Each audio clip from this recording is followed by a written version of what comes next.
2024 সালের সেপ্টেম্বর থেকে 2025 সালের মে পর্যন্ত governor doctor Ahsan H Mansur 9টি দেশে মোট 9 বার সফর করেছেন।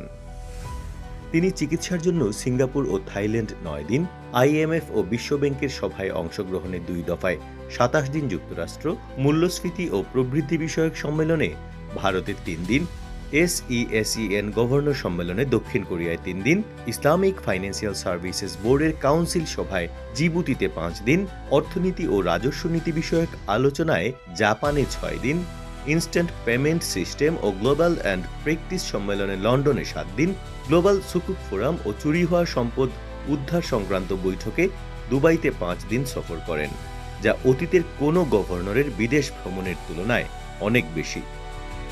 অনেকেই বলছেন তিনি গরিবের ব্যাংকার খ্যাতি পাওয়া গভর্নরকেও ছাড়িয়ে গেছেন। ব্যাংকাররা জানান আগে কোনো গভর্নরের এত বিদেশ সফরের নজির নেই। এমন অনেক আন্তর্জাতিক সম্মেলনে আগে বাংলাদেশ ব্যাংকের নিম্ন পর্যায়ের কর্মকর্তারা প্রতিনিধিত্ব করলেও এবার সরাসরি গভর্নর অংশ নিয়েছেন। এমনকি বেসরকারি ব্যাংকের ক্রেডিট কার্ড বা শাখা উদ্বোধনের মতো গুরুত্বহীন অনুষ্ঠানেও অংশগ্রহণ করেছেন তিনি।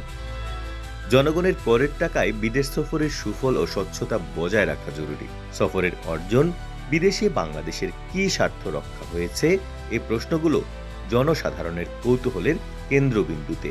তারা বলছেন এখনো পাচারের 1 টাকাও ফেরত আসেনি, এমনকি বিদেশের আদালতে মামলাও করা হয়নি।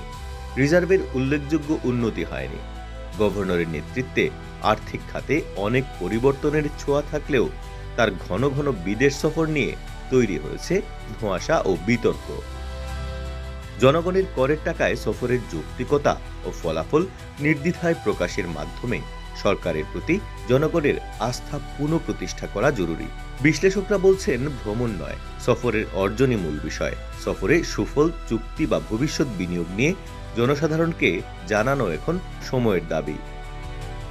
শেখ হাসিনা সরকার পতনের পর গত বছরের 14 আগস্ট যোগদানের পর থেকে গতকাল পর্যন্ত মোট 91 দিন সরকারি ছুটি ছিল। পাশাপাশি তিনি 65 দিন ছিলেন বিদেশে। যোগদানের 284 দিনের মধ্যে 156 দিন ছিলেন সরকারি ছুটি ও বিদেশ সফরে। অফিস করেছেন 128 দিন। সম্প্রতি গণমাধ্যমে দেয়া সাক্ষাৎকারে গভর্নর বলেছেন 10টি দুর্বল শরিয়াহ ব্যাংক একত্রীভূত করে 2টি শক্তিশালী ইসলামী ব্যাংক করা হবে। কিন্তু দেশে প্রচলিত ধারার অনেক দুর্বল ব্যাংক আছে, যেগুলো নিয়ে গভর্নরের মাথা ব্যথা নেই। শুধু ইসলামী ধারার ব্যাংকেই সমস্যা।